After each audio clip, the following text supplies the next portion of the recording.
안녕하세요. 더 딥다이브입니다. 세상이 정말 빠르게 변하잖아요. 그러다 보면 가끔 내가 뭘 붙잡고 가야 하나 좀 막막할 때도 있고요. 네, 그렇죠. 정신없이 흘러가다 보면 방향을 잃기 쉬운 것 같아요. 그래서 오늘 저희가 좀 깊이 파고들 자료는요. 박참근 선생의 고서, 나를 울리다라는 책 일부하고 또 이 책의 지혜를 요즘 시각으로 풀어낸 분석글들입니다. 아, 고전에서 찾는 지혜군요.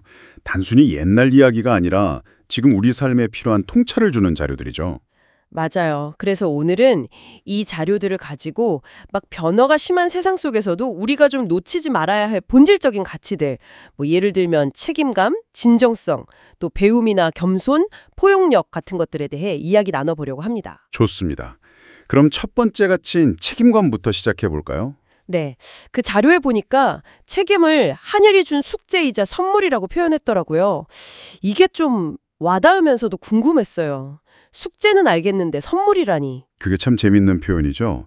분석 자료들을 보면요. 책임이라는 게 피하고 싶은 무게일 수 있지만 그걸 딱 받아들였을 때 오히려 삶의 의미를 찾고 단단해질 수 있다는 거예요. 아, 그러니까 그냥 짐이 아니라 나를 성장시키는 어떤 계기 같은 거군요? 그렇죠.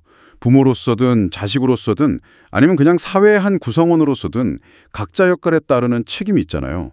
그게 누구도 대신해 줄 수 없는 뭐랄까 나만의 수행과제 같은 거라는 거죠. 자기만의 수행과제? 네. 그걸 해낼 때 얻는 성취감이나 성장이 바로 선물이라는 해석입니다. 그러네요. 그 수행과제를 잘하려면 결국 자기 자신한테 솔직해야 할 것 같고요. 이게 바로 다음 주제인 진정성으로 이어지는 거겠죠. 맞습니다. 특히 자료에서 강조하는 무작위라는 개념이 핵심인데요. 무작위, 스스로를 속이지 말라 이런 뜻인가요? 네, 정확해요. 분석가들은 이 무작위가 깨진 신뢰를 회복하고 또 건강한 관계를 맺는데 가장 기본이 되는 태도라고 봐요. 스스로를 속이면 아무리 겉으로 번지르르 해도 그건 다 의미가 없다는 거죠. 하긴 나 자신부터 정직해야 남에게도 진실될 수 있으니까요. 그렇죠. 자료에 신재연전이라는 말도 나오는데 말이 아니라 행동으로 먼저 믿음을 보여줘야 한다는 뜻이에요. 이게 신뢰의 시작이라는 거죠. 근데 사실 살면서 자기 자신을 완벽하게 속이지 않는다는 게 가능할까요? 어쩔 땐 좀 그래야 버틸 수 있을 때도 있지 않나 싶기도 하고요. 아, 정말 좋은 질문이에요. 그래서 무작위라는 게 어떤 완벽한 상태를 말한다기보다는 계속 자신을 돌아보고 솔직해지려고 노력하는 자세나 방향성을 강조하는 걸로 봐야 할 것 같아요. 아하, 끊임없는 노력이군요. 네. 그리고 그런 노력은 자연스럽게 배움과 겸손으로 이어지게 되죠. 아, 그래서 고전에서 말하는 학문이라는 게 단순히 지식을 쌓는 게 아니라 내면을 닦는 과정이라고 하는 거군요. 맞습니다. 아는 걸 넘어서 그걸 삶으로 살아내려고 노력하는 거, 그게 진짜 공부라는 거죠. 네네. 그리고 그 과정에서는 겸허, 즉 겸손한 자세가 꼭 필요하고요. 마음을 비워야 새로운 걸 받아들일 수 있으니까요. 그렇죠. 잔이 비어야 채울 수 있는 것처럼요. 네. 한 분석 자료에서는 요즘처럼 막 성취를 중요하게 여기는 사회에서는 진정한 겸손을 실천하기가 참 어렵다고 지적하기도 하더라고요.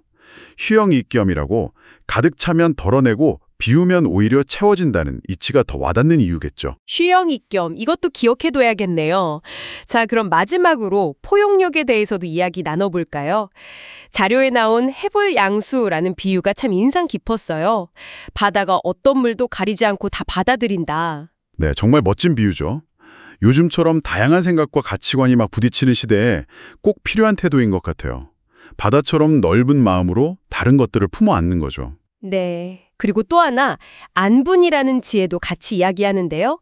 자기 분수를 알고 현재에 만족할 줄 아는 마음이죠. 안분, 이게 그냥 현실에 안주하라는 건 아니겠죠. 그렇죠. 그보다는 외부 상황에 너무 휘둘리지 않고 내 안에서 평화를 찾는 좀 더 적극적인 방법으로 해석하더라고요. 그게 진정한 조화로 나아가는 길이라는 분석이 상당히 설득력 있었어요. 그렇군요.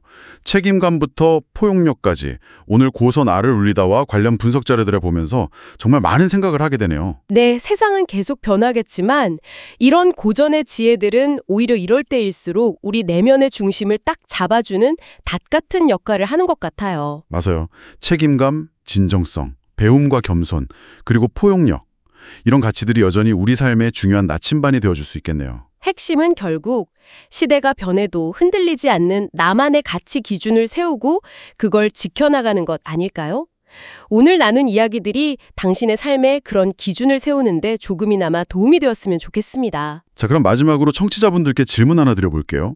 오늘 이야기 나눈 여러 지혜 중에서 지금 당장 당신의 삶에 한번 적용해보고 싶은 가치는 무엇인가요?